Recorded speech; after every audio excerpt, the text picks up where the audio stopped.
Today on the show, Radical Ones, we continue our Nightmare on Elm Street summer with Freddy's Nightmares, the 2-season 1988 TV series. From now on, your Saturday nights will be a real scream. It's time to get radical.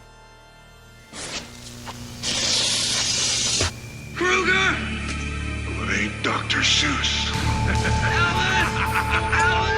Well, what are you reading that for? I'm into survival. You want to know who Fred Krueger was? This is it, Jennifer. Your big break in TV. Freddy's coming for you, radical ones.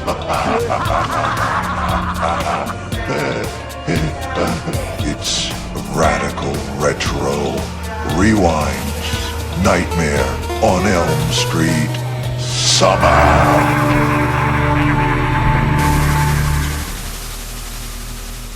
Welcome back, Radical Ones, to another episode of the Radical Retro Rewind podcast. As always, I am your host, Radical Ryan Hunter, here with Rob, the movie geek himself, and everyone's favorite brother, David, for another episode of our Nightmare on Elm Street summer. Hello, hello. Radical Ones, you don't see I'm wearing a $5 cheap Freddy Krueger glove right now, because Robert, last night in those episodes, he was in his full hand glory with the gloves that we watched.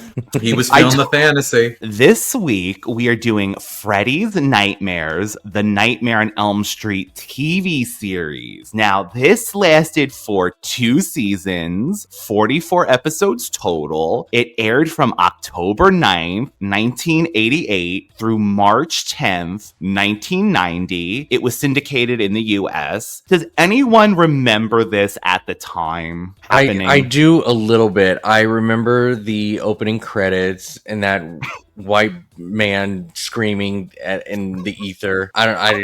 He will always stand out to me. He just has this like Silent Night, Deadly Night face. And then the music a little bit. But other than that, no.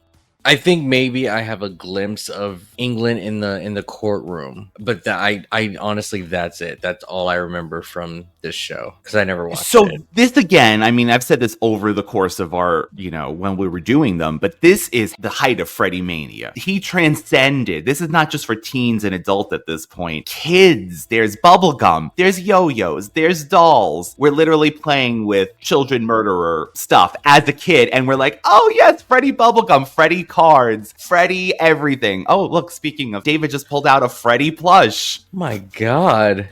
Now, does he not look like he has a steroid one arm? It looks like he has blackface on. Oh. His hands don't match the skin of his face, so that's very offensive, David. How dare you? You know, I got him. You know where I got him? Out of a claw machine, actually. Oh wow, a claw machine. And I actually have. David almost took the whole computer with him, and he has Jason. This is very Puppet Master right now. Well, dang, if we were show and telling, I lost mine in the move, unfortunately. Spencer's had those pull string collectibles of horror icons, and I bought a bunch of those. I had Keeper, Freddy, Jason, and one other one. I can't think of the other one, but yeah, I had a Freddy pull string from Spencer's, or Hot Topic, I think it was. No, Spencer's. It was Spencer's. Hot. And I wish I still had that. It's too bad. That's where I bought all of my South Park plushies. I was like trying to get all of them, and then I came out and had other priorities. So men, yeah, no, like, done with these. Sounds like toys. a good priority. That's how hobbies always get lost. I feel like, yeah, dating. So Freddy mania. So what would be the next logical thing? We can't wait for these movies to come out. We got to make a TV series in between of this, right? That's what you got. More money. Get Robert in there. Have him host some stuff, Crypt Keeper style, and put this out. No. Don't be afraid. This time, it isn't one of your nightmares. This one was mine. I should have done my research. Unfortunately, it'd be nice to have some like receipts or just evidence of, because I think that is the smartest thing they could have done if they couldn't make any more movies, because it was all about those episodic anthology horror series at the time. You know, Twilight Zone, Outer Limits, and Friday the 13th. Friday the 13th had one. I mean, HBO was cranking them out as well.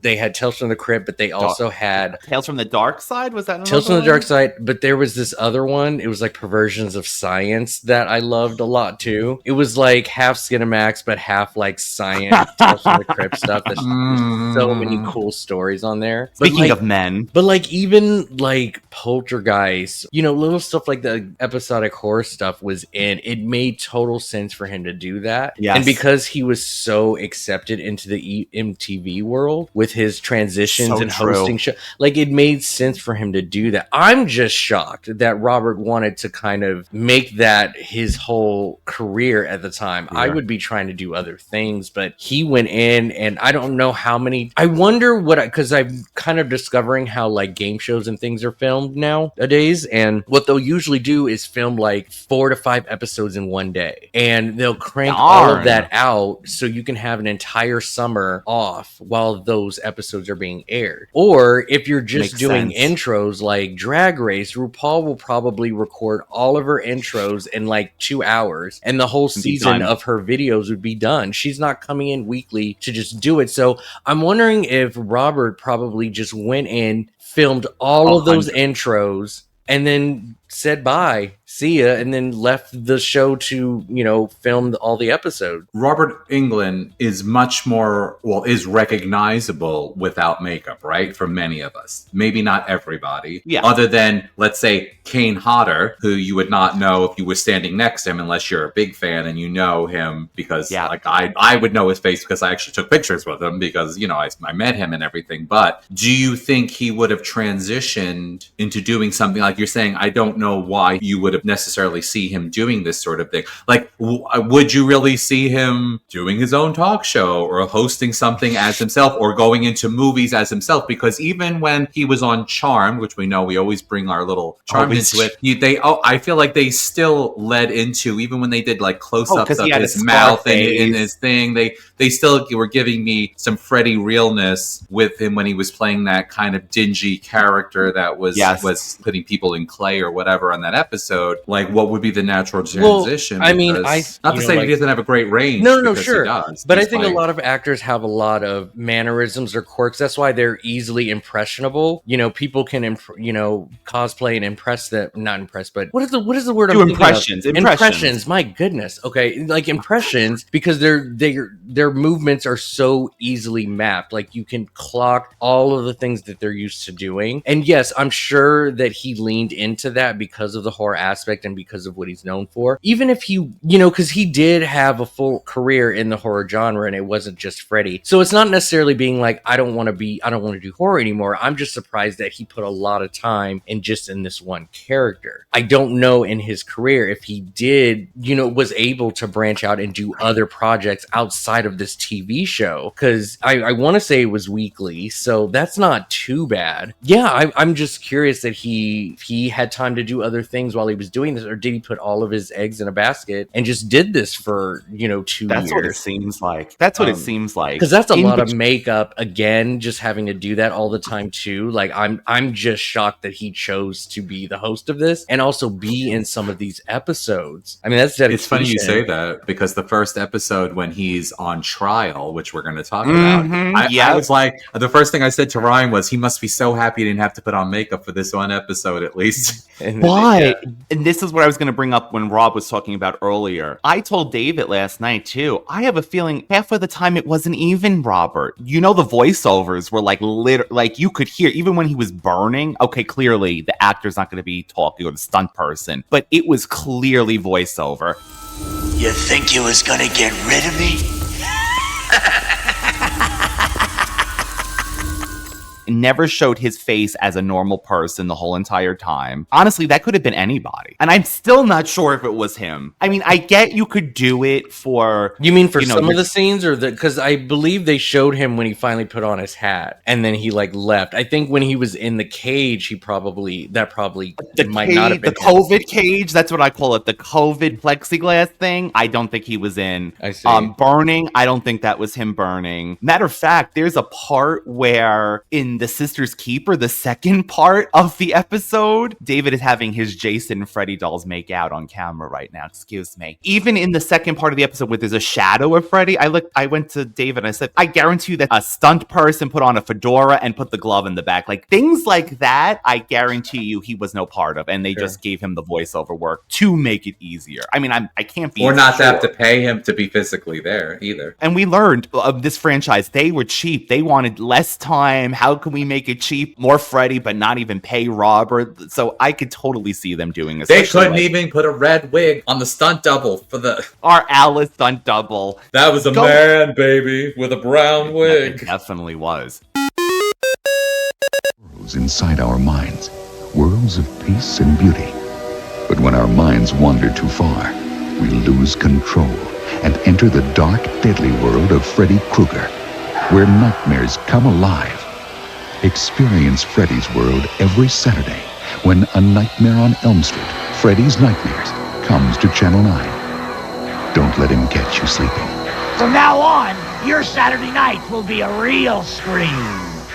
So going into this, I had looked up a list of episodes that actually have Freddy involved. Like we were saying, it's an anthology series. Most of the time, Freddy is just hosting, doing the Elvira in between commercials, giving a quick little, thing in between these episodes. But we found the ones that supposedly had Freddy involved in the plot, right?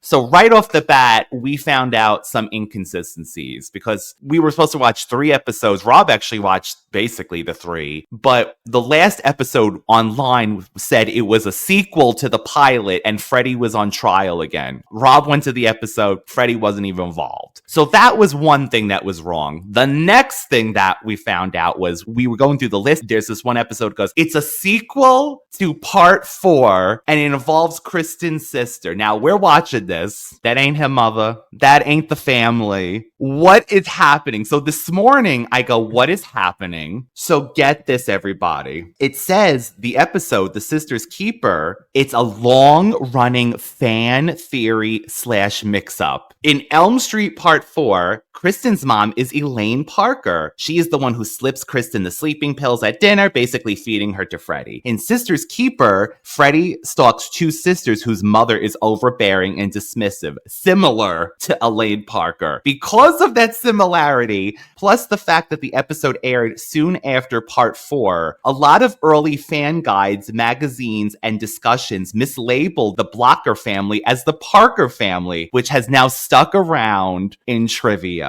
So, because of 1990 fan theories, the internet still has it as a connection to Part 4. You tell me. How a rumor starts, right? And it gets passed down to generations, and now it's a sequel to Part 4. Yeah. Okay. Oh, yeah. Oh, my God. I just experienced that last night. Did you guys know that Pamela Anderson and Liam Neeson are not dating? They're just friends. We're the ones that shipped them, and nobody said a word. And they said the PR people loved it. But somebody famous also shipped them too and said like if they're together, but they were like hinting like I'm so happy for them and they found each other and blah. Well, blah, they blah. never Somebody, went on record and denied it. They never went on record and denied it this whole time, and they shouldn't have to. No, it's not a big deal.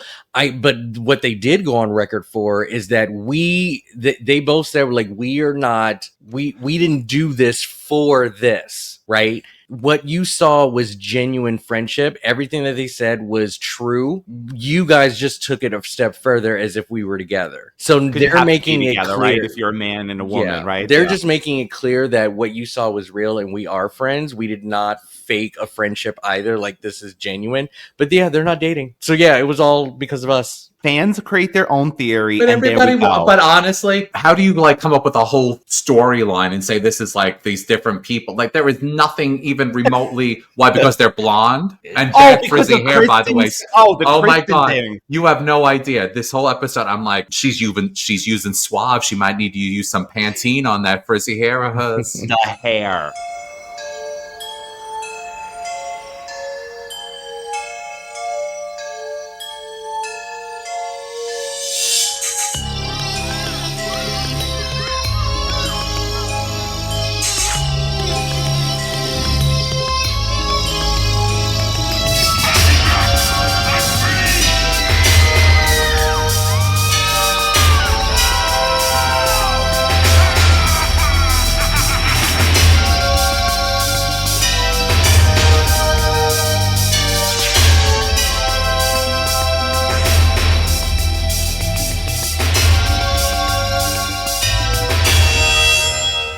No More Mr. Nice Guy, airing on October 9th of 1988. On this evening's program, Fred Krueger is on trial, much like we saw in the movie. A technicality gets him off. The judge got famous and the lawyers got rich, but someone just forgot to sign the warrant, and he was off on a technicality. The title also refers to the song from Alice Cooper, of course, who will appear as Freddy's father in Freddy's Dead, The Final Nightmare in 1991. This is also directed by the horror master, Tobe Hooper. Love that. And it was an origin story for Freddy, his trial, and the mob of parents burning him alive. The evidence presented to this court was obtained during an illegal arrest. Oh, no. Not in compliance with the Supreme Court's ruling on the rights of the accused.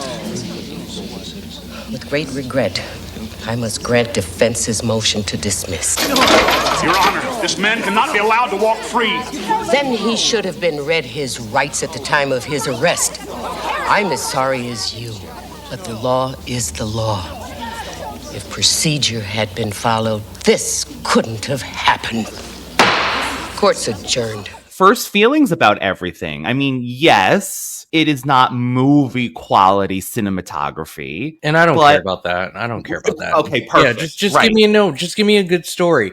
It didn't connect word for what happened in the movie, so I had to kind of let some of that go. Also, the idea of it being on a television show, you couldn't be as violent. So right. The only thing that stood out to me that I had a real big issue with was him just sort of already knowing that he is going to be a dream demon once he dies. Some rituals in movies is you have to kill yourself in order to receive the power that you are asking for, that you're summoning. It has to have a sacrifice. Sometimes it's yourself, so you can evolve into whatever powerful being you want to be. And just the idea of him just standing there and letting these people like burn him, and he was just like, go ahead, I'll be back and blah blah blah. I'm not even worried. I did not like that. I didn't like that at all. And I don't know if it was written that way just because of the lack of violence or level of violence that they could do. But I was like, why are you not fighting for yourself right now? It was just a very weird thing. I got a right to remain at large, cop. I got a right to remain silent. Jim, are you listening? I'm taking him in clean and legal. Anybody who wants to get in my way can come along. In handcuffs. Hey, cop. You got pretty little girls. Shut up! We got interrupted before I could get to know him. They'll like me a lot better next time. Next time, let me kill him. I am forever. In Freddy's Dead, it sort of hinted that they came during him almost being burnt. Like, he didn't know. Like, he clearly didn't want to die. But in this one, he was just like, bring it on. And I'm like, nope, I don't. And he just stood there and got burnt. I was like, this is not who Freddy is to me. I would have got in some licks before they burned me. That's just me. Yeah, it seemed like he already knew that he was going to change. So that's something that was different, I thought. He literally stood there, Rob. That's when I was saying it is definitely a voiceover. To me, that's not Robert, because why wouldn't you use his face? It was just like literally like a mannequin standing there going, do it! And then there's the trial, and then you find out that the police officer, who to me looked like a 1980s porn star. Wasn't that William Catt? He looks like the guy from Dolls and House. Oh, it might be. Every single person in this series that I saw looked like somebody that became famous later on. Even the partner cop looked like somebody from later on. You're Like right. I thought he was in like Law and Order or something else as a cop as well. So yeah, with the other guy with his blonded hair, with his high cheekbones, a little bit of gloss or something on his lips. Anyway, there was gloss on the twin daughters' mouth. So anyway, I don't. Oh, okay. Now, Sorry. yeah. So that was not William Catt. That was Ian Patrick Williams. He was in. Oh, so he is from Dolls, like I thought. That's just not William Catt, but he is the guy from Dolls. I could tell the way that he was screaming. I'm like, that is the guy who was in Dolls. Man, so he was like our final girl, basically the father. He in this was. movie. He was the main protagonist, which also was wild that he, in his first of having powers, he went after adults. I thought he went straight for the kids. After nope, he went straight for the adults. He goes after a lot of adults in this series, but yeah, he was our main guy, which I thought was a really nice, interesting plot to have this cop who is really about being by the book and really wanted Law to like do the things, but then, you know, he was the one to actually ignite this whole nightmare on all the rest of us. I mean, he couldn't help it, but it was nice to kind of see sort of his transition as to all of his beliefs just thrown out of the window when it comes to somebody like this. Like, when do you take matters into your own hands and stuff? So in this episode, you find out that Freddy had his daughters and was going to mutilate them, and he caught him before he was able to continually harm his daughters. So I guess when Freddy said he was coming for his children again, that's what kind of made him lose it. But the daughter, one of his daughters, the one that was more psychologically damaged from Freddy, said, she specifically said, no, the other one, Merritt said, do not kill him, Dad. It will only make things worse. And she wasn't saying it like in a, you're going to be brokenhearted, it's going to weigh on your heart. She meant it like he's going to come back, like she knew. You can't kill Freddy, you'll only make it worse. So again, that weird thing, like, don't do it because he's going to come back, like she knew, which is kind of But could weird. it be, too, that they don't want to show child killings as much because it is a TV show as well? Even though we're alluding to it, like, do you think that is why they did that weird, like, sepia, weird glazed over Freddy, like, bad, I don't know what that was, dreamy thing, so you didn't see all, like, the mutilated blood on all the weird... Yes. Freddy looks in, that's what it was. I said Freddy looks in a sepia tone. When we see Freddy's vision, we see him looking at anything, stalking anybody. It's in this I think it's called sepia. It's like distorted. It looks horrible, especially in these 1988 episodes that are It's not like glazed. It's all. weird. It does. You really don't see. And he's like, oh, don't worry. I'll have some meat for you and I'll share some with you too. It is very it's Freddy. I didn't see it. I could barely see anything. I was we saw nothing. Literally, it looked like a bed frame, and then it looks like some like big saws that you would see like a lumberjack in a cartoon sawing down a tree on a wall. That's what I saw. So this was his boiler room, and in that was, I think it was a spiked bed. Like David said, it was hard to see. Tools, and of course the glove. But he also sees, and this is a new thing, an ice cream truck. Yeah, that was wild. I cannot believe that was his signature car, especially if you're going to drive it at night. Like, you're putting a real big target on your back with that. But oh my god, I told him, you mentioned Prue going into the ice cream truck, I'm going to slap you, Ryan. That's what David said last time we were watching it. But just to tie this into the news, did you all read that thing on Instagram that's been going around that there's an ice cream truck coming at night? Yeah, I did see that. Yeah, a parent or somebody was filming it. Yes, I don't know how they're getting out of the house and going to an ice cream truck at night. Like, this is like right on. This is ooh. But again, they're trying to tie into, look, he's trying to lure children in with this ice cream truck, right? So we're setting that all up. I also thought it was interesting that the parents are having a conversation, the officer and his wife, about how they moved from New York to a safer neighborhood because New York is so horrible. That was the best. You can't even walk down the street in New York. What did he say? They'll come to you. It was the most horrible place to live. I'm like, really? So that's what happens. Tim, remember why we came here? Remember New York? Remember 18 locks on the door, armed guards in the schools, pushers, junkies, bums, everything imaginable on the streets except decent people.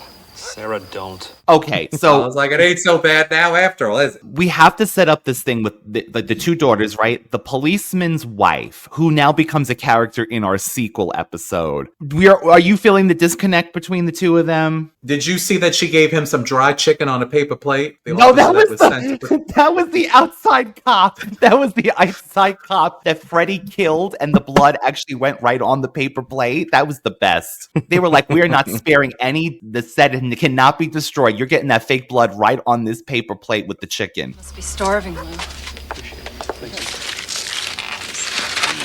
Just shout if you need anything else. Thank you.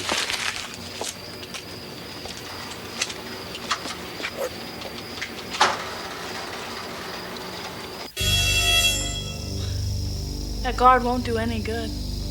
Lisa, please, not in front of your sister. Mom, she knows better than all of us. Lisa, stop. That was Yeah. She didn't even give him a drink. Now, what if he walked away? He didn't even get killed. What if he walked away to get a drink and Freddy just went in that house because she gave him some dried ass chicken on a paper plate? There was a guard outside the house, and the mother did give the guard 2 pieces of chicken on a paper plate. God. Anyway, they had that whole thing where they could tell that the mother was probably over the father. The whole situation, right? That we're, how dare you work a job as a police officer and not be home for me? That's what I was getting from this woman again. No? Can we talk about the BJ scene after he killed Freddy, that she was more attracted to him after? She's like, she was definitely. Oh, baby, I'm going to give you a little something. You just lay back and let me, after you killed that man, I'm really turned on now. She unbuttoned his shirt, which was leading, we assume, downstairs. But he had a dream at that point. It's another bad dream. I can't shake him. Ever since that night. Listen to me. Listen. You didn't kill a person. You killed some mindless, evil thing. The law doesn't care about the difference between the two. Oh, I do. We all do. Look, you're a cop. You killed Fred Krueger. You were protecting our daughters. Look, the real nightmare's over. We can handle a few bad dreams. Yeah, I think she used her, women powers to really distract from, what is going on in her family. Their life is crumbling. She definitely didn't want to be a single mom. She blocked most them, likely the one who is dealing with Merritt's sort of, psychosis more than the dad. So she's going through it. She's feeling it a little bit more. So I got to give her grace for that. He's out there now. Just relax, Lisa. Your father's going to be home soon. Everything's going to be fine. Freddy's here. I feel him. Other than that, though, I believe she loves her daughters, but she's just over it. She's so done. She, they sent her to hospitals. Nothing can fix her. She's like, why can't you just be a inspiring housewife like me and just shut up? Get yourself a man. Be more like your sister. Why can't you be like your sister? The mom, I think, is doing the best that she can. Was she written well? Absolutely not. I think she could have done more, but she was really showing like she just did not care for Merritt, especially when you have twins. I don't know from experience, but I gotta wonder that when you have two kids who look exactly alike, their personalities stand out more. And if they're completely opposites, I'm sorry, there's a favorite. There is a heavy favorite. And in this one, she made it quite clear she did not like Merritt at all. She didn't. But you're gonna be popular.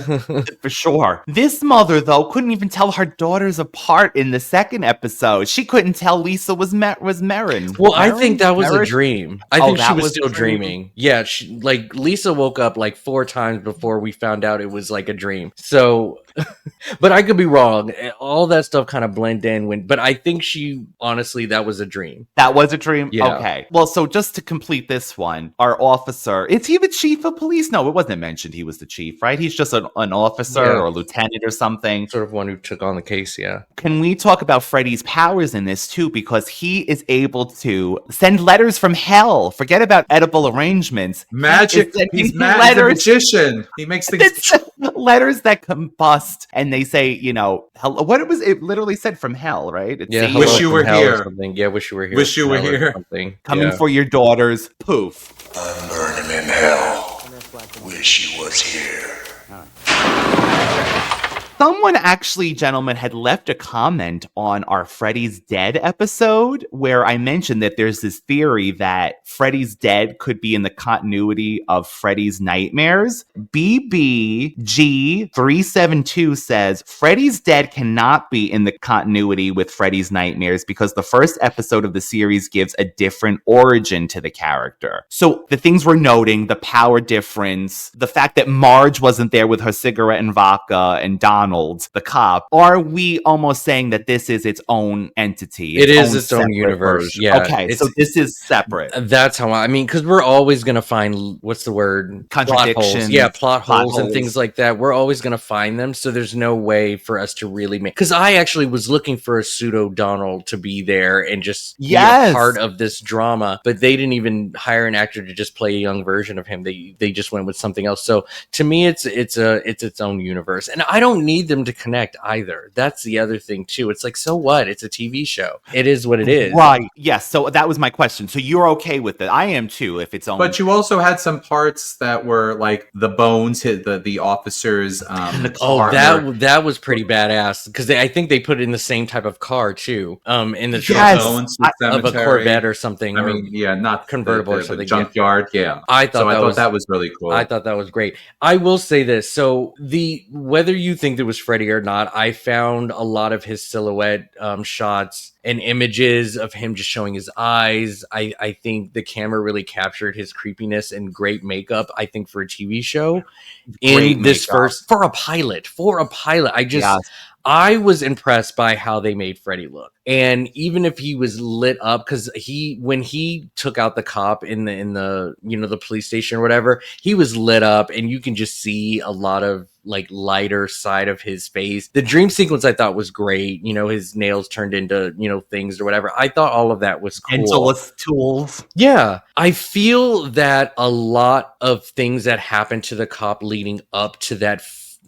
first interaction with Freddy when he died, I feel that was done by guilt and not by him falling asleep or dreaming. Because when he almost hits, he was on the road and he almost hit something like the ice cream truck. Yes. I feel that was guilt. I don't think he was asleep at the wheel. There was some other parts I thought I think he just felt horrible that he went against his own morals and beliefs. That's how I'm taking it, because I felt that his interaction with Freddy finally was just like, he is real. This is happening and you're too late. I'm going to kill you now. So that's kind of how I took it. But it's a question. It's not necessarily declaration. I wonder if most of that was just guilt-driven images and not Freddy. I ask you a question? Can I ask you a question, Rob and Ryan? Have you each of you had dental work done before? Very recently. So if you were to just get like, I don't know, let's say like you had a little chip in your tooth and the dentist was going to just put a little filling or like just a little something to clean that up or to cap it off and not really drill anything, would you be getting a needle, gas, putting headphones on, someone's punching you to knock you out and all that just to get that done? Listen, he needed that gas. Did she say sodium pentothal? Did she not say sodium pentothal? Yeah. Which you said was like truth serum or something? What the hell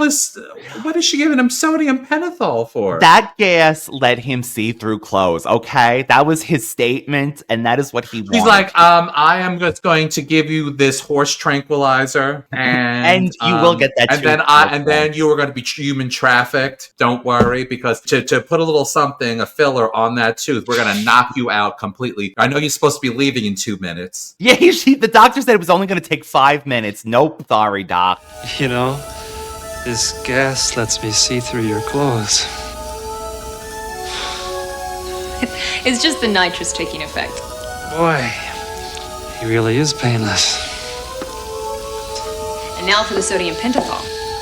I'm getting the works, huh? Oh, you deserve it, Lieutenant.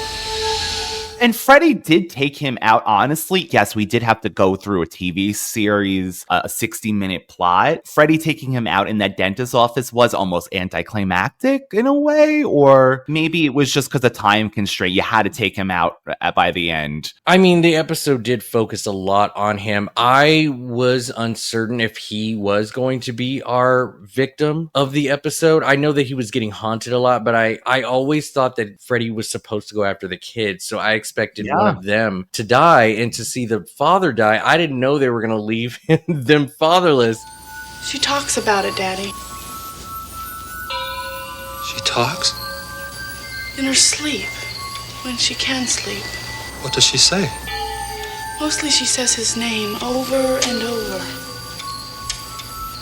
He told me you killed him. Told me you killed.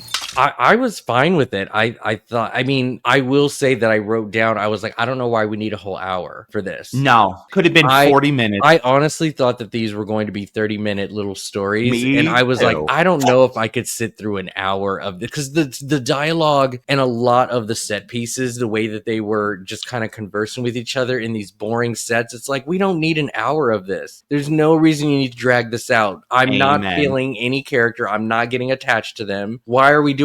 And then come to find out, they're doing 2 episodes in 1 hour. So, which makes sense. It makes you're a saying, lot more right? sense. Yes, for sure. Would this episode hype you up to watch the rest of the series? I think in 1988, I would have been, for sure. Honestly, okay, so maybe because Ryan and I were laughing about so many things, from frizzy hair to glossy lips to why does that man to me look like an 80s porn star to weird stuff and laughing. It kind of did hype me up to want to watch more of it because it's just cheesy. But honestly, like you said, Rob, I feel like Freddy's interaction from what I saw was actually pretty good. It was better than Freddy's Dead. He did not have to go so hard for a TV show. I mean, sorry to TV, but he did not have to do it, and he did. And I love his dedication to his character and his craft. I just was really shocked on how good he was in this. Would you have been disappointed to find out that it's just another anthology series and we're barely going to get Freddy in every episode? Yes. I wonder how this show was advertised, because if you told me that I was getting a Freddy series and Freddy wasn't even in it, why are you calling it Freddy's Nightmare? Help me out. It's Elvira then. Freddy's Nightmare, you would think Freddy's Nightmare, they would have happier endings because Freddy is the one having these nightmares. You're right. But I don't know, because I remember seeing things like Friday the 13th, the series, and there's no Jason at all. There was no Jason. In fact, the biggest thing that came out of, I remember Friday the 13th, the series, was almost like a romance between the redhead and the brunette guy that I was like, oh, because I was like, I thought the brunette, because of course I was in love with every guy on every screen. I thought it was cute, and I was like, oh, they're going to get together. Maybe but not. That also had nothing to do, right? And Tales from the Crypt had nothing to do with Freddy. I mean, Jason had not one thing to do with Jason. Well, it was you mean the haunted Crypt? antiques. Oh, I mean, that's what I mean. Like Tales from the Crypt. The Crypt Keeper was never in any episode, right? Well, no, but I didn't. But it's not Freddy. But it's Tales from the Crypt Keeper, Tales from the Crypt. They're not focusing on the fact that the Crypt Keeper is our main, person. And he also didn't really have movies before. So having an Elvira-esque character narrate stories is fine. I don't mind that concept. But when you have 6 movies and then you come out with this series, when did the series come out? After part 3 or 4? After part 4. After part 4. So you got 4 movies with him in it. You give me Freddy's Nightmare, and I just wonder, because the first episode is about him. So it's like, are we doing that's a tease? Timeline? That's definitely a tease. But how do you give the indication that this is an anthology series when you start out with Freddy? That's a risk, because I'm expecting Freddy to show up on the next one if this is the pilot. Yes. So I mean, I can see that. Yeah. I'm so used in my mind. I'm so used to having those other types of shows with the name attached to it, thinking that you're just hosting. And I think that kitties, I think that if he only narrated that first one, I would have been fine with that. But I guess maybe because they alluded that the first story I'm going to tell you is my nightmare, then I guess that makes sense. That was then. This is now. but it still is a little confusing. It's not teasing. To That was to draw you in. Draw you in. Yeah. And oh my God, I had so many thoughts, but you're right. So it's an hour as opposed to the split in half 2 episodes. And then they trick you because the next episode is called A Miserable Life, and Freddy is in that episode as well. They still tease you with Freddy in that. Also, just really quickly, the courtroom scene. I don't know about you, but that man never stopped. He never stopped moving. That hand was going. He was twitching. And he was in his famous sweater. That was his courtroom attire. He had the fedora in his hand. I didn't know you could hold things when you're on the stand, but you could hold fedoras evidently. Didn't you love that they did the whole cliche lawyer thing by having Freddy's lawyer just be the sleaziest looking man ever? Of course. That was very targeted and on purpose. I thought that was a interesting choice. Oh, and her hammer mother, David called. I love her. She's my favorite. The hammer time. The hammer overacting mother of lost child with her hammer. That was our Marge substitute, I guess. I don't want to hear about justice. That bastard took my little girl. And I loved every time she walked by, she just had her hammer. I have another question for you. Simple question. So when they went to kill Freddy finally, when you dressed down, would you wear a 2-piece suit to go to murder somebody in a boiler room? There was no time. There was no time. I would be changing into sensible shoes, maybe a jogging outfit, maybe even black because you gotta have that mystery about you. I wouldn't be wearing a suit I wore to court. You pay for that budget, okay? Yeah, that's true. They couldn't afford. Maybe take the jacket off and just have on a shirt. Even when he died, the guy, when he was found dead at the boiler room, he was still in his suit outfit. That's true. Rob's right. One costume per cast member in this pilot. Yeah. So our sisters, by the way, who star in our next episode that we're going to talk about, it starts here. They're twinning. How do you feel about twins that dress alike? Does anyone have any feelings? Oh God, it was horrible. In general. Well, I will say this: if we're talking about the second one, I will say that I found Merritt to be really annoying in the first episode, and then she became my favorite in the second. I just could not stand her constant, I said this before, she just is not convincing anybody with her scares. I just think she just wasn't written, and they just kept pointing out how if you don't stop this, you're gonna have a horrible time in high school. Your mom's not gonna it's just, they just kept being stop being a crazy person. And it's just oh my God. She'll never get over Freddy if you don't quit babying her. But Merritt just would not stop. I'm you don't have any proof. I need you to stop being cryptic and psychic about it. Just whatever. But by the second one, love Merritt so much. The synergy is in effect. I don't know how they did that. I don't know how they did it, but I thought it was great. And was it planned from the first episode that they were going to go back in? Now this is episode 7, so we skipped to episode 7, that they were actually going to have these characters back, or did they? I wonder if they were just you know what, bring those twins back. Either way, I'm so glad. I need to know where they are right now and if they are being protected at all costs. I love these two so much. They were acting their asses off.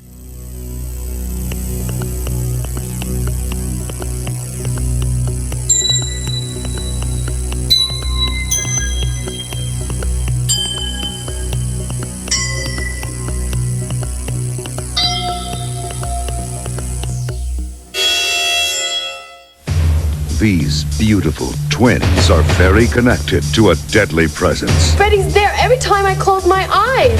I don't see him because I don't believe in him. But she's beginning to see the fright. It was my dream, and he got you. So they trade places, only to find twice the terror. Lisa. On the next Nightmare on Elm Street, Freddy's Nightmare. So this is Sister's Keeper, episode 7. I hope they discovered the power of shea butter for their hair. Oh my God. November 20th of 1988. In the description, again, Radical Ones, I'm not the one saying this. Sequel to A Nightmare Part 4. Freddy goes after the twin daughters of Springwood family. He's directly involved in their nightmares. This episode follows Lisa and Merritt, twin sisters who are said to be the daughters of Elaine Parker, not Kristen's mother. mother. Like we said, the twins are back. Mother is a full-on businesswoman now. She is blossoming in this new She took the money from the insurance policy from the father being killed. She updated her wardrobe. She's a career woman now. She's got to go back to work. Woman. She is a career woman. Maybe she's fellatiating some of the people at work. She's got to find a new man. Mom just called my regular doctor. He sedated you. God, I wish I was an only child. So we're seeing what it's like for the twins after the events of the pilot. They mentioned that dad is dead, I think, once. So we see that one of the twins is, of course, the popular twin. And the other one is the, oh my God, that's your sister? She's weird. Although she's got a guitar guy after her named Rizzo. Rizzo. So Rizzo. Rizzo. He is from New Blood, Jason 7. Perfect. Yeah. Love this. Yeah. Love this. The minute I saw him, I was like, I need to look you up because you look familiar. I know you. Yeah, we were like, you look familiar. No. You look familiar. You also look 37. You're not a teenager. No, he didn't look that old. Yeah. He was cute. He looked older. Shut up. Shut up. He looked older than this. So anyway. You shut up. He was cute. Because we never see him again, basically. It's one and done. Thank God he lived. So the sisters now, we have one, like Rob saying, is always, this is Marin or Lisa? This is Merritt. Merritt is the Freddy one. Yeah. Yes, who sees Okay, Freddy. so Merritt is the one that knows about Freddy. Notice he's not Fred. If, again, going back to our first one, he would have been Fred. They're calling him Freddy. Freddy. She's having the dreams. Her sister Lisa is not having the dreams. They share the room together. But she's still feeling the repercussions of the dream, though. It was my dream, and he got you. The twins are feeling each other's, basically. No, if she gets scratched in the dream, the sister gets the scratch physically on her body. And then at one time she goes, "You're not doing anything strange to me when I'm sleeping or whatever." And she's like, "Yeah. No, bitch, I'm not doing anything to you." It's that cliche that twins have a connection, a magical connection that can't be broken. Yeah. Well, to answer your question from earlier, I don't have a problem with twins dressing alike. I have a set of cousins that are twins. Still to this day, have no idea which one is which. Not to say that they dress alike all the time. You better cut that out, Rob. But no, cut that out. They're not listening to this. But it's also due to the fact that I don't see them that often. Every time I encounter them, all the other siblings and cousins know exactly who they are. It's just exposure. It's just exposure. But they dress alike? Sometimes they do. But, they usually will always have a same hairstyle and stuff. And I'm just not around them that much, so I wouldn't know. But I think it's kind of hot when twins dress alike. I love it. I think it's great. I think it's great. But what about the popular outfit that was going to make them popular? Oh God, yes. Yeah, no that turtleneck. But that was 80s. That was 80s. So that must have been like that must have been like the top of the top at the time. It's all right because I'm saved by the bell. It was colored polka dots. Wow. I don't even know what that was. They think I'm a mutant. Forget about Allison. She's just a stuck-up bitch who likes Jeff Rizzo. And what about the bitch at the school that was after Paula Abdul? We called Paula Abdul stand-in. Yeah, that is some insecurity if I ever saw one. It's so sad. It's really sad. And here's the thing. At this age, and I'm in my 40s, and you just give less Fs to deal with that kind of crap. And you watch stuff like this, and it's just like, you are just tired. You're just a tired girl who has nothing else going on for herself. Like the way she throws herself at home, dude, also is wild to me. Like, it clearly shows she ain't shit. And so she just has to pick on these so-called easy targets. But that's one of the things I love about this episode is that this sister, even though she's kind of pissed at Merritt, Lisa will stand up for her 10 toes down. She doesn't care what reputation she has. She doesn't care like what it makes her to be related to Merritt. She will stand up for her 100%. And I love it. She didn't even miss a beat. The moment this woman said some stuff, she was like, she ain't no crack whore like you. I just love Lisa for that. So, but yeah, this girl is tired. She's whatever. Can we talk about the boyfriend that was having his Doublemint twin fantasy with his also overdone cheekbones? This that F-boy, also looked like the father. He looked like the father wannabe. He looked like a rapist to me. They were sculpted from the same high cheekbone thing going on. He looked so rapey. I just stop smiling at me. You looked so Predator. 20 minutes. A lot can happen in 20 minutes. He took me out. The blonde one. Yeah, the blonde boyfriend who was John, like, I think his name was John. He had a name tag. This is like something I read about, fantasy. So the one sister went to school as the less popular sister to see how it is to be her, right? So the boyfriend hits on her, and then she goes to the other one. The other sister didn't do anything. So why did the sister come home pissed off? She told him, "I can't do nothing with you." So she went to school, and the boyfriend just out of nowhere decided, I'm going to hit on the sister today. Yes. And made up a lie that Lisa said that we should hook up and talk. Oh, that's what it was. And so Lisa got pissed. You want to have lunch with me today?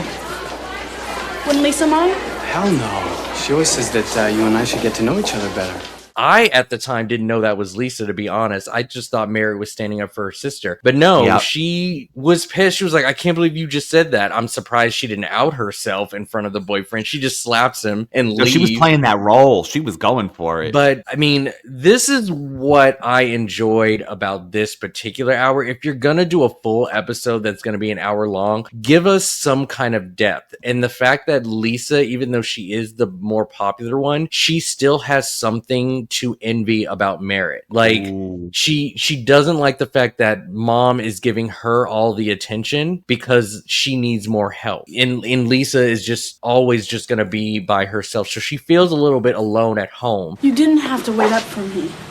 I wasn't waiting, I got woke up. I like that because you think the grass is greener, but honestly, Lisa even has some insecurities about her sister. It's not just about Lisa being the popular one. And I think that that's something that Merritt never really understood. And so she had her things about it. I mean, I love the line where she was like, you already have mom's attention. Now you got to steal my man. That to me was heavy. So I really enjoyed that. But Merritt on the other end, she just wanted to know what it felt like to be this non-crazy girl and to have this somewhat hot guy want her. I know. Gross. Popular girl. Gross. She's gonna be Teen Witch. I know. Well, put a paper bag over his head. But yeah, I thought it was interesting that she immediately just accepted the advances of him and was just like, I just want to be like my sister, so I'm just gonna let this be. But she obviously didn't want to take it too far, but she was like, I'll make out with you for a little bit. I am Lisa. I'm so very popular. I don't know what to do. Also in this, there is this guidance counselor at the school, another dream-knowing professor, and they get this idea that if they could see their whole class empty when the teacher was saying... He's like from the 60s. He knows that was stuff. The best. That was hippie. Funny. 60s, that's so right. I don't know, he's from the 60s. He knows all types of weird stuff. He makes them see that the whole class disappeared with hypnotism or being on the same path or whatever the hell. So they realize that if they put their twin power together, sister, I got my own mind. I do my own style in my own time. And now everybody sees how different we have come to be. Sister. Even though I'm glad to be with ya, I gotta feel what's real for me. Like you got to do what's right for you. that they will be able to stop Freddy. At this point, I'm telling you, the mom is so disconnected, I felt like, because even David said, we had the same thought at the same time. They're having dinner, and it looked like she hadn't even no time to cook. It looked like she gave 3 raw pieces of chicken to them, all of them, on a plate and some peas. She was done with all of them. She's like, I am working now. I got my rich working girl outfit. I hear you waking up in the middle of the night screaming. I hear 17 alarm alarm clock's going. I am not bothered. She didn't care. She didn't. I have my career now. I am looking for a new man, and I just painted my walls peach and pink. I do not care about you. There was a lot of colors in there. Did you like Marin or Lisa's sexy man poster that was there for a minute on the wall? Oh my god, I wrote next that to the down. Madonna poster. All men are not created equal. How do we feel about that? Do we agree? Damn right, I agree. They are not all funny though equal. to have. All men are not created equal. Damn. Damn. I just noticed when they were both like in the window talking and they were just depressed about the mom just not believing her. They were just like, parents just don't understand. Oh my god, yes. Take it from me. Parents just don't understand. Thought it was so funny. Did you get Kristen when she was sitting at the bay window? Because Kristen sat at the bay window in her own place. See, they are related. They are. Yeah. That's because they have a bay window. Mm-hmm. That's Kristen's window.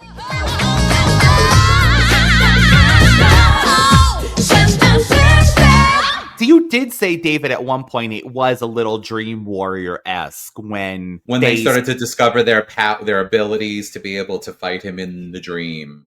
If we refuse to believe in Freddy, refuse to dream about him, he'll vanish. When Sister pulled out that baseball bat and hit Freddy for a moment, and it was like, oh look, we could beat the crap out of him. Did Freddy hiss? It felt like he did a little. He kissed him and then just left. He left naked. Oh. He didn't bring his clothes with him either. I don't know what that was. I'll be back. We'll see, bitch. We'll just see. And the arm, this arm. Oh god, that was there you so go. creepy. That arm. This that fat was good. arm that's as fat as the leg on this thing. That was actually really creepy. And I gotta say, for their limited budget and obviously their MPAA rating, they did the best they could with those dream sequences. I thought it was fine. I didn't have a problem with them. They could have been way worse. It could have been. Yes. I thought some of that stuff was pretty clever. I think they did the best they could with their dream sequences. I thought they were fun. Ever had a man in your bed before? Don't worry.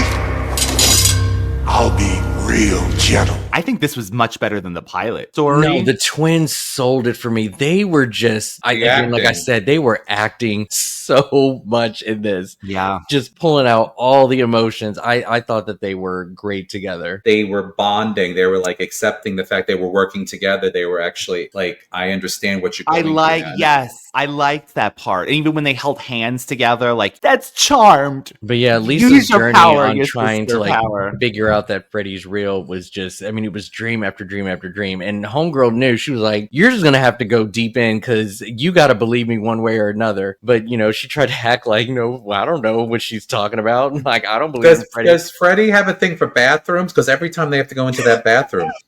I will say this, and this is was that just the set? I think it was just a set. This is so deep, though. But like a lot of people will look at bathrooms as safe havens. Like nothing ever really goes down. Like I understand sometimes they'll do the mirror trick or whatever, but like usually bathrooms are safe havens. You're not really supposed to like do things in there. So if you ever get a bathroom scene, most likely it's okay. Unless like the door behind you is open. I would say that if it's closed. But I don't know. Sometimes I get a feeling like you really wouldn't expect a whole bunch of stuff to happen when they're in the bathroom, especially if they're using it. Yeah. They get this great idea that they're going to basically beat him up, right? In the dream. They're going to set They're not going to accept him. Yeah, they're not going to accept him. They were going to reject his power. Yeah. They're going to Nancy him. Yeah. Turn their back on him. Okay, so they're doing that in the dream, and they're both at the same time. We have to believe this, that he's not there. Freddy disappears. For the moment. She wakes up the sister's bed, as we've seen in this episode 100 times. How many times did we see these beds empty? She sees the bed is empty. She goes in the living room and she's like, doesn't work. It doesn't work like that, or something like that. It doesn't work. And we see Freddy pulling her into a couch. Yeah. It doesn't work. You can't make him go away. Wouldn't you have ran over to grab your sister, 1 and 2? Why couldn't she get up before he pulled? Because the arm didn't come around. That made no sense to me. Yeah, that's not the ending they wanted. I thought she went after her sister, though, but I guess they didn't reach She each stood other. there. I ain't getting scratched.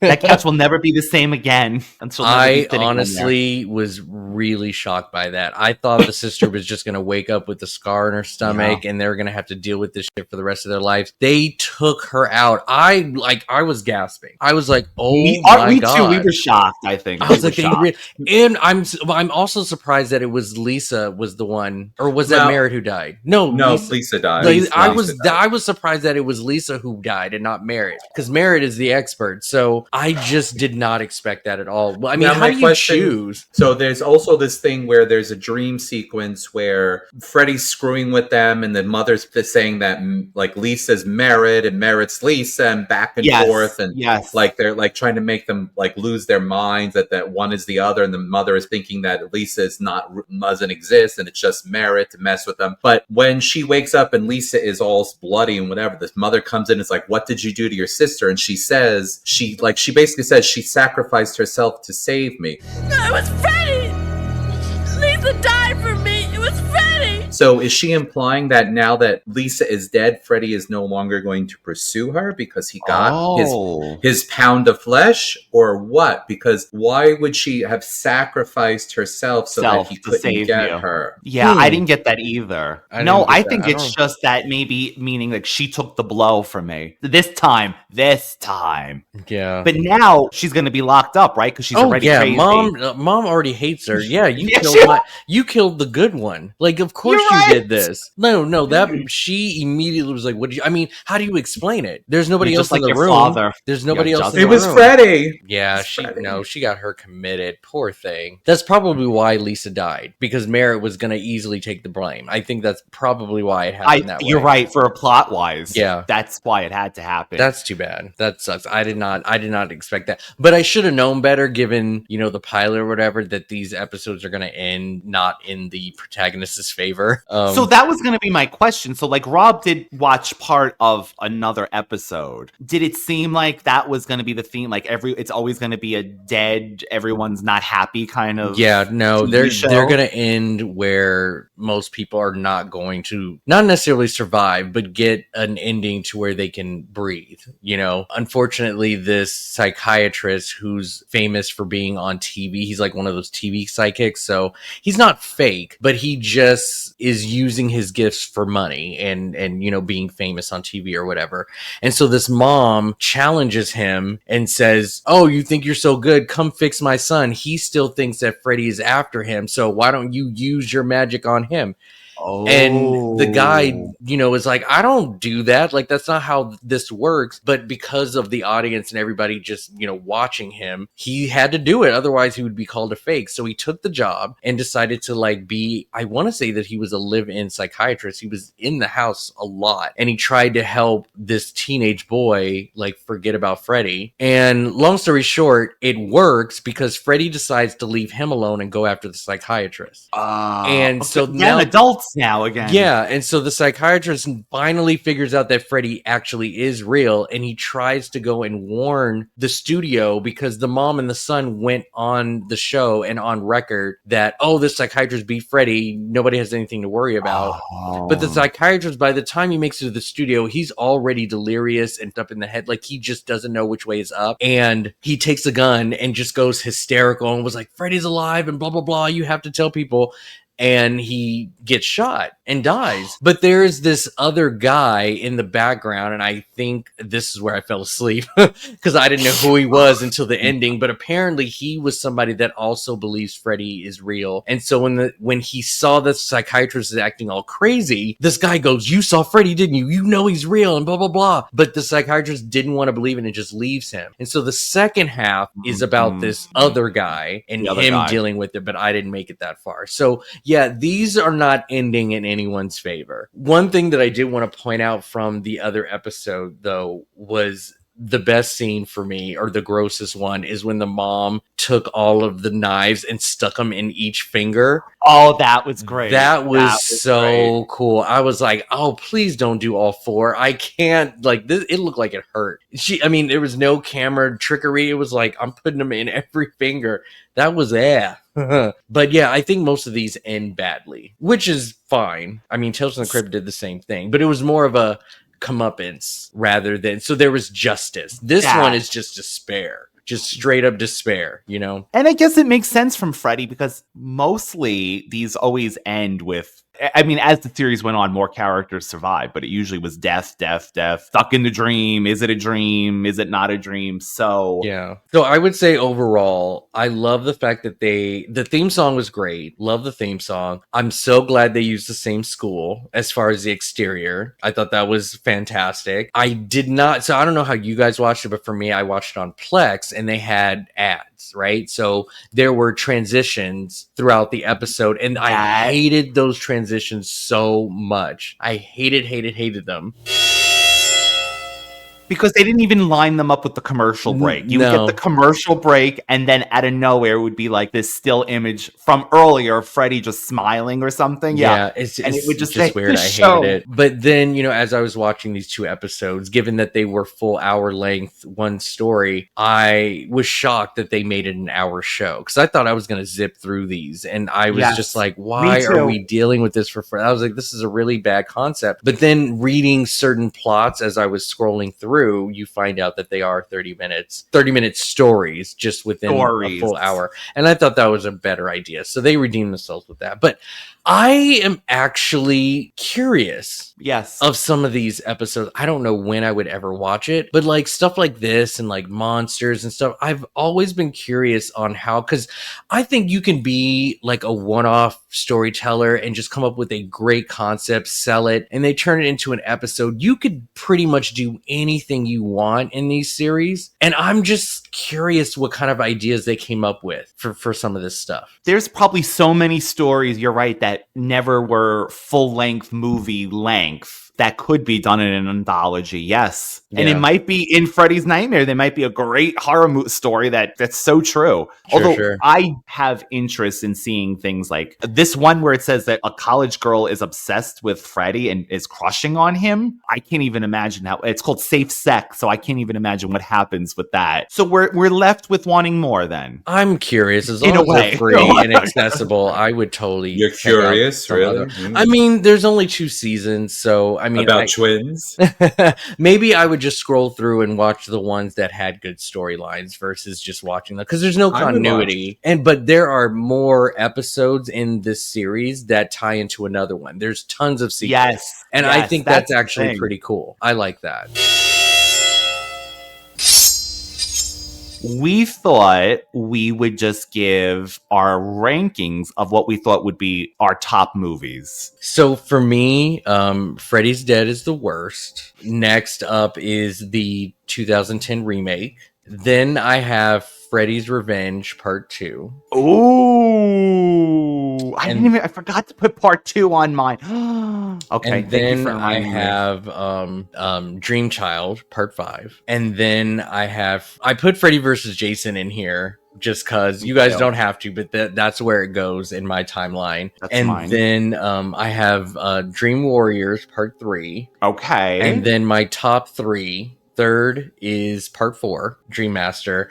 And then I have Nightmare on Elm Street, the original. And then I have Wes Craven's New Nightmare as my favorite. I'm going to tell you my favorites and my least, I think, though. Okay. So my favorite is original. Okay. The first. Dream Master. Warriors. New Nightmare. Okay. Freddy versus Jason. Part 2. And then what's left? Dream Child in the remake and Freddy's Dead. And Freddy's Dead. All 3 of those sucked for me. So there's no particular order. I didn't like any of the comparatively speaking, I guess the worst would be Freddy's Dead. My problem is, since I didn't rewatch the remake now, in my mind, it's the worst. But you both said Freddy's Dead, and now I'm thinking, you know what? It probably is still going to be Freddy's Dead. But what I put on my list here... Well, Ryan, why don't you give your ranking in the episode with Kadu then? And just save it. Because we're not going to be there. So just save yours. Oh, that's actually... The remake could potentially go above Freddy's Dead. Okay. Yeah, potentially. Yeah, you should just give your final ranking. That's a good idea. And 2, now that I know the backstory of 2, my heart hurts for the actor, so I don't want to hate on it as much as... And I love a good homoerotic anything. because I am a homo. But so that's why I like it more. But to be clear, though, having it low on my list has nothing to do with Mark Harmon. No, no, it's Freddy. We're basing this on Freddy's Dead Freddy. was horrible. I feel like I have to justify. Freddy's Dead was especially with the sperm demons. I don't like the Uber Freddy that having delusional dreams in a grocery store nonsense. The Dream Child with "Hey Freddy, leave her alone and let's go play." It pissed me off when that was She's a jump no to shark. fun anymore. She's no fun anymore. Annoyed the hell out of me. And so those are what really annoyed me. Freddy versus Jason. That movie is so fun. It is. I think it's so fun, and girl, funny that it happens so far removed from the movies, but it is midway on my list as well. Freddy versus Jason, because it was so good, and at the time it was so exciting. It was just the time to be alive. Yeah. It was like a revival. It was a revival for me. That went nowhere. David, did you enjoy watching the series again? I actually did. And honestly, I did not remember any of the series other than I remember some of the interludes of Freddy's interaction of like, I just killed him and maybe I'm coming for you next. Like I remember some of those things, but I don't remember any of the storylines. Oh, I think he means the actual the franchise, just you journeying through. Oh, the franchise in general? Yeah. Honestly, I should have been specific. Sorry. Like I remember our mom like saying, "You're going to scar them for life," when our father would let us watch like Nightmare on Elm Street and stuff because she thought it was like the epitome of being grotesque and like depravity and horrible. But I still, we still reminisce about how Alice had a love for her brother, the camaraderie between Kincaid and this person, and this and that. Where I'm not getting that with the Terrifier. I'm getting this thing that just is grotesquely doing things just to be grotesque. Like I'm not getting redeeming qualities. I'm not getting a camaraderie between two best friends that are fighting for their lives. I'm not getting that. I mean, there is a final girl and different things and a little bit in that, but I'm not getting the same like thing that I would get from those other movies, which gave me that redeeming value. Too. I'm not getting the feels. I'm not getting the feels of Alice, even though all of her friends are dead, that she's taking in, like she's remembering them through that montage and taking in their powers, and she's ultimately taking Freddy on through them and honoring them. I'm getting some grotesque thing that just indiscriminately mutilates people and there's nothing else to it. That's where I've become more sensitive. So going back to what you said, I was worried about watching these movies again through that lens of thinking, oh God, everything is just going to be so grotesque. But Robert Englund,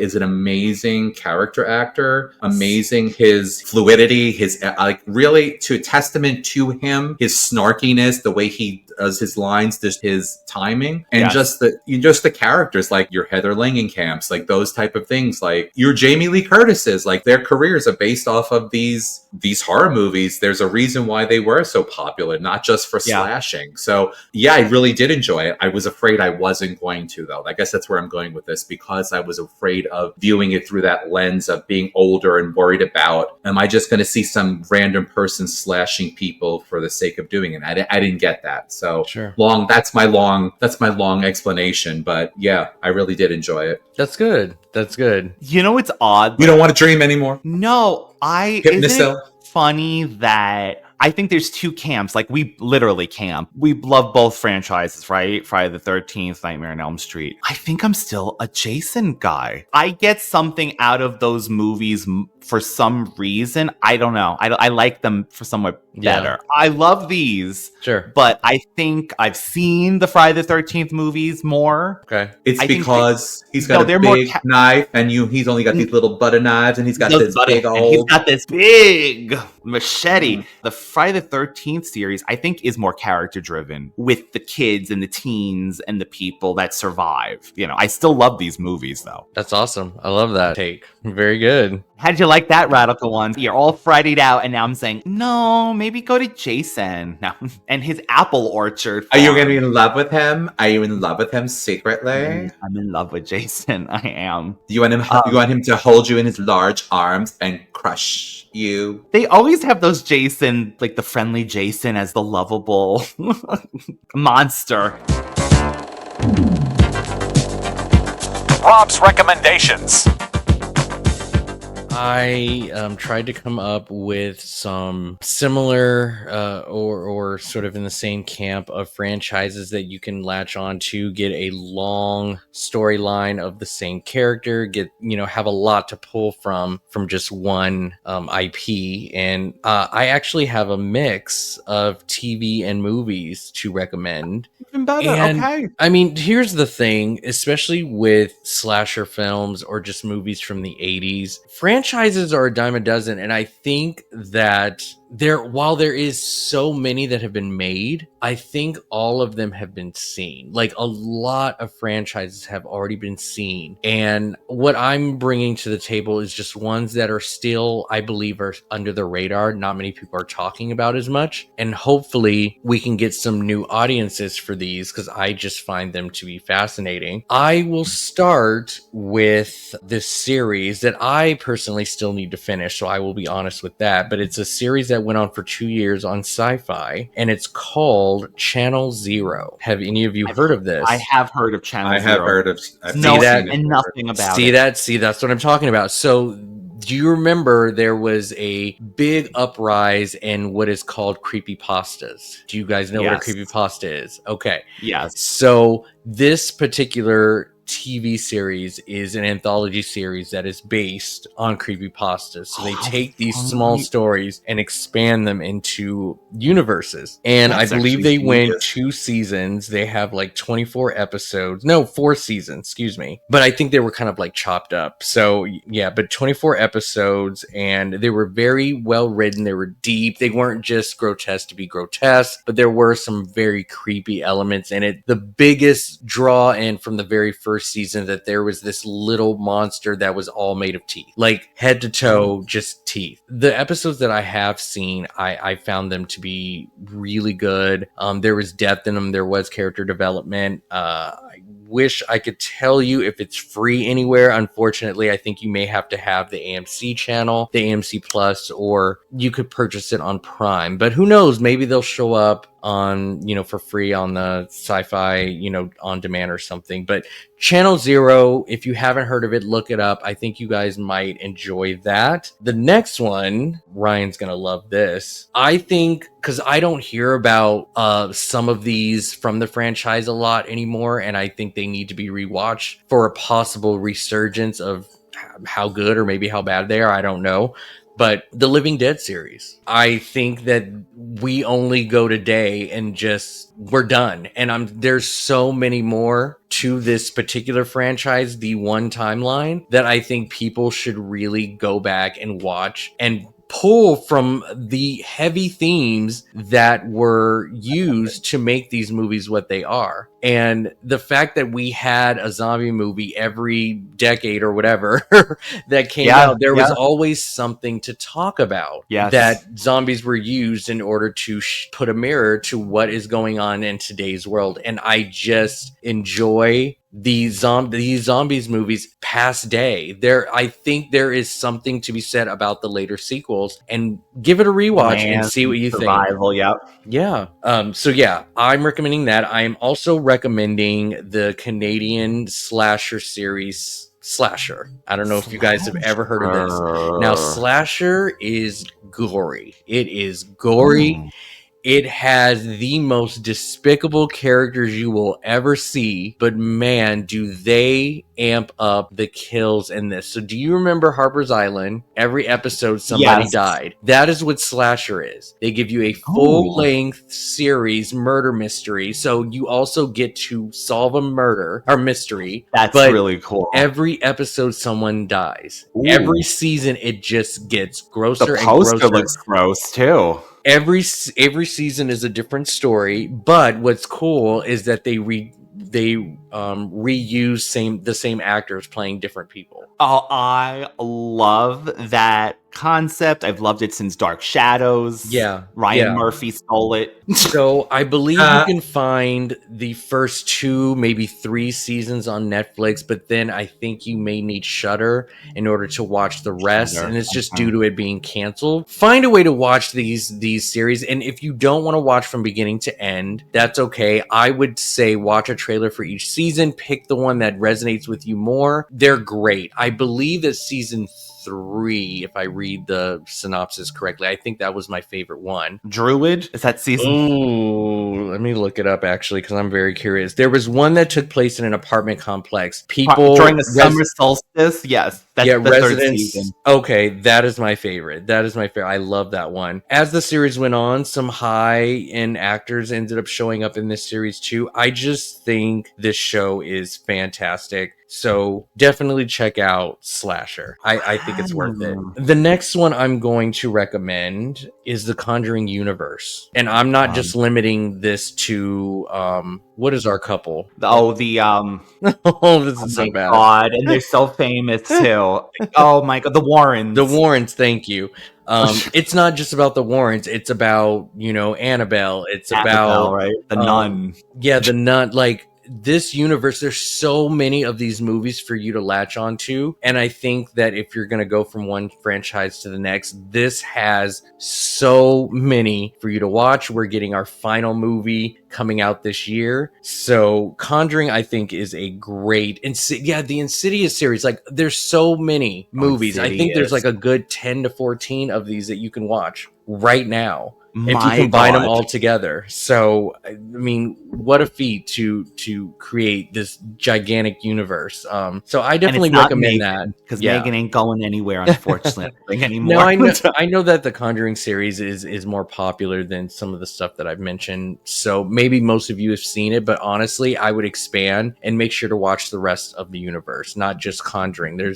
Each of them have their own great sequels to them, and I just think they deserve to be watched. The next one I'm going to recommend is the VHS franchise. I think that this series does such a good job at picking some of the best creative stories in horror, because these videos are at least 5 to 7 minutes long. They get straight to the point, and they come with so much commentary. There's been 2 films made from inspiration of shorts that were in the series. One is called Siren, and the other one is called Kids vs. Alien. That is part of the VHS world. There will be a new VHS movie coming out that is specifically on Halloween. That is it. That's the next one that's coming. So watch the VHS series. I think that there's a lot of stuff here that you can that will definitely keep you busy. They just keep coming. And I think there's 7 of them right now. So there's a lot. I remember you saying something about them, and I remember looking, going, "Oh my God, there's this many." Mm-hmm. The last one that I'm going to recommend, it's a 2-parter. Take your pick. Back in the early 2000s, we had this phase called Horror Fest. Horror Fest was 8 movies to die for, ones that could not be shown in theaters. And they gave you a full week to watch 8 of these movies. You had to be very specific, and you had to go to the one showing that they had, or you missed it. And you had 8 movies that never got released, and every year they did this. This was sort of incongruent with Saw. Saw did the 1 year thing. I think they were kind of like intertwined, and they came out around the same time. But I think Horror Fest has come up with some really great stories. I think Lake Mungo is the most popular and well known out of the series, but there are some really nice gems in there that people still aren't talking about. So look up Horror Fest. I own one of them, and I've been trying to get Ryan to watch it. I want to say it's called Kill Theory. Have you heard of this? Did I recommend this to you? Only from you. This is the one that I bought. I love Kill Theory. It's a simple slasher movie. Friends go up to the cabin. They're dying one by one, but here's the thing. The killer wants to test out a theory that you guys say you all love each other, you will defend each other, you have each other's backs, but when push comes to shove and your life is threatened, you will betray your people. And you will always think about saving yourself before others. And there's a reason to his madness, and I think that when it all wraps up, it has a really interesting message, but just sort of the downfall of these friends having to try to stick together. Basically, what is happening is, in this group of 8, if they don't kill somebody within an hour, everyone dies. Or the killer will choose somebody to die for them. So they have to keep killing if they want to live. And of course, secrets come out and, enemies within the friends. It's such a cool slasher movie to me. I think it's fantastic. So there's that. And then the second part to this is a similar series to Horror Fest, but Blumhouse created this, and it's called Into the Dark. So Into the Dark came out with monthly original movies, and they were usually tied to some type of holiday within that month. So January was always New Year's movies, February Valentine's, and so on. But as the season, I think this went through 3 years, and each year they picked a different holiday within a same month if there was more than one. And you got big stars in these movies, and they were all original. All of them were original, and they came out with one every single month. I would go through this library and watch some of these. Some of these were great. There was even a gay-themed one. There was one done on New Year's. It was about a New Year's kiss, and there was this killer out there stalking these group of gays going out to get their New Year's, kiss at midnight. Pet Appreciation Week, Independence Day, Mother's Day, Easter, St. Patrick's Day, New Year's Eve, Christmas. Wow, there are some really good ones. Now, of course, my favorite one is the first one that they came out with, which was about Halloween, and this hitman had to do a job, and he did the job. He wrapped up the body. He's such a professional. He never gets caught, but for some reason, this particular job was the hardest for him because he needed to get the corpse from A to B, and he didn't know how to do it, so he disguised it as a Halloween costume. But every time somebody praised him for this said costume and dead body, he had to go roll with the punches, and hopefully nobody would figure out that there's a real body in there. And it was just 2 hours of him trying to get to his destination without getting caught. It is so good. So yeah, check out Into the Dark from Blumhouse. I love these original movies. I wish they had kept going. They did get worse over the years, but I think that some of these are really, really fun. So those are the franchises that I'm listing. Find them, check them out. They'll definitely keep you busy. There's so many of them. There you have it.